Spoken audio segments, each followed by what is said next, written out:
irmãos, o grande problema, a meu ver, da igreja cristã no mundo, qualquer lugar, Brasil, qualquer outro país, sempre está relacionado ao mau entendimento desta palavra, graça. A má compreensão deste tema é o que conduz, via de regra, a quase todos os desvios do verdadeiro evangelho.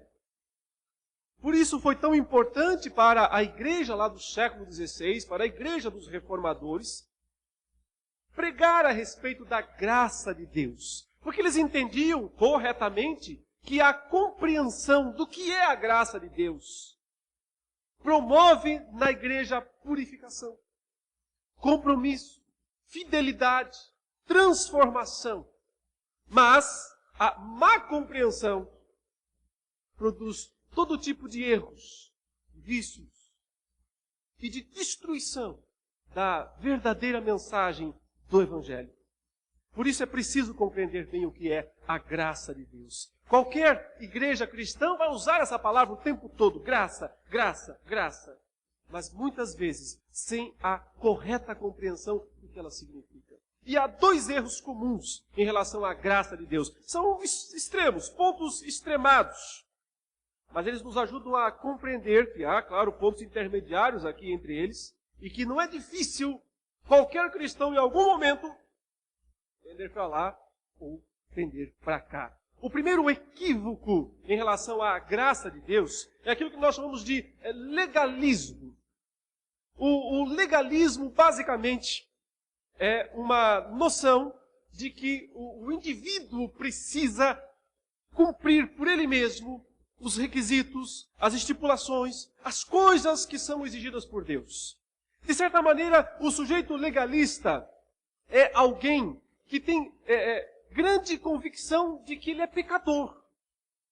Mas ele tenta, de alguma maneira, superar essa convicção, isso que grita dentro dele, com toda aquela parafernália religiosa de rituais e de observâncias e de costumes e de tradições e de mandamentos humanos. No fundo, o sujeito legalista é aquela pessoa que tem um grande medo de Deus. Deus para ele é uma espécie de um tirano cósmico, é alguém que está o tempo todo lá do céu, com um binóculo, procurando as menores falhas das pessoas para poder acusá-las, condená-las. Claro que eu estou exagerando nessa descrição. Mas é mais ou menos essa ideia. Há um medo exagerado de Deus. Então, as pessoas tentam obedecê-lo, pensando basicamente em não serem castigadas.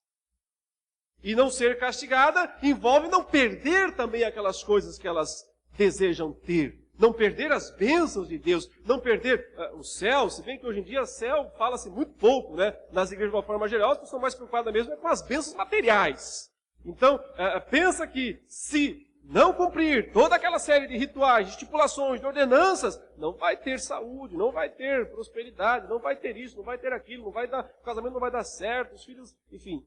Então, vive-se num constante temor de perder, de ser disciplinado por Deus.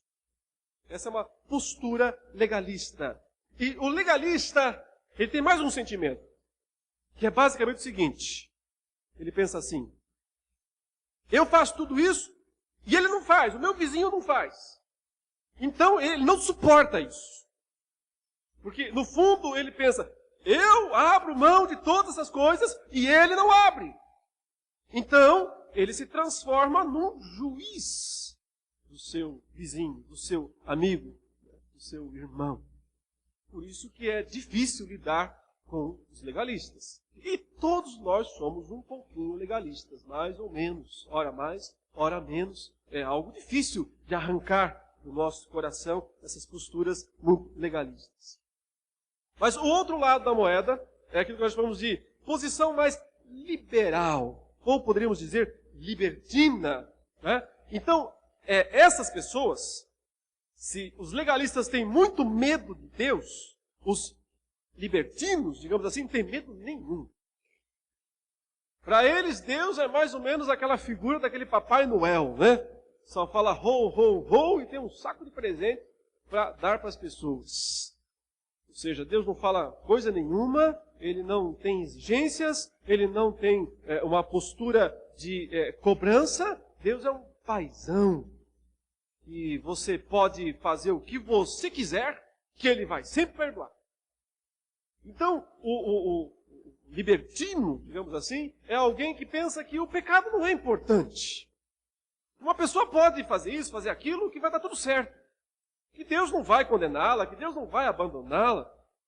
Hoje em dia existe até uma maneira, muitas vezes, de justificar pecados debaixo de uma certa ideia de que é da cultura, que é cultural.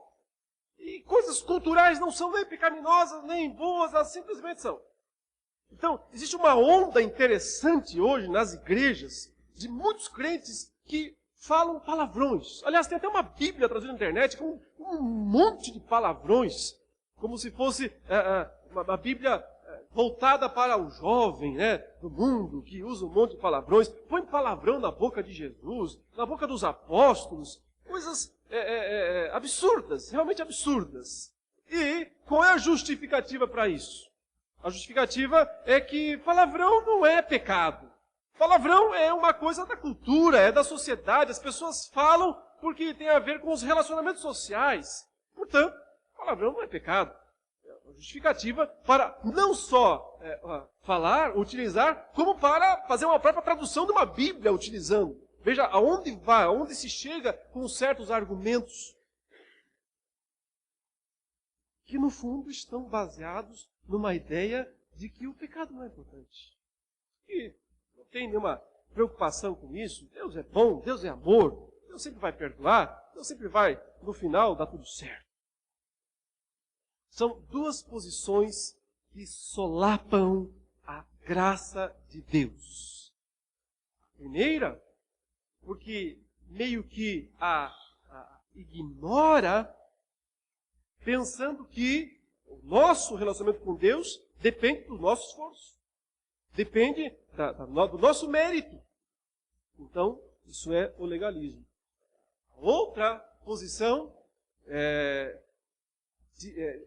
destrói a graça de Deus, mas super enfatizando a graça, exagerando a graça, como se porque Deus é gracioso, ele não fosse justo.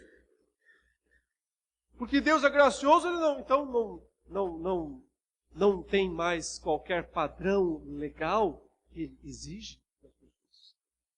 Por isso, a má compreensão da graça de Deus conduz às posições piores que podem existir dentro das igrejas. Capítulo 11, versículos 16 até o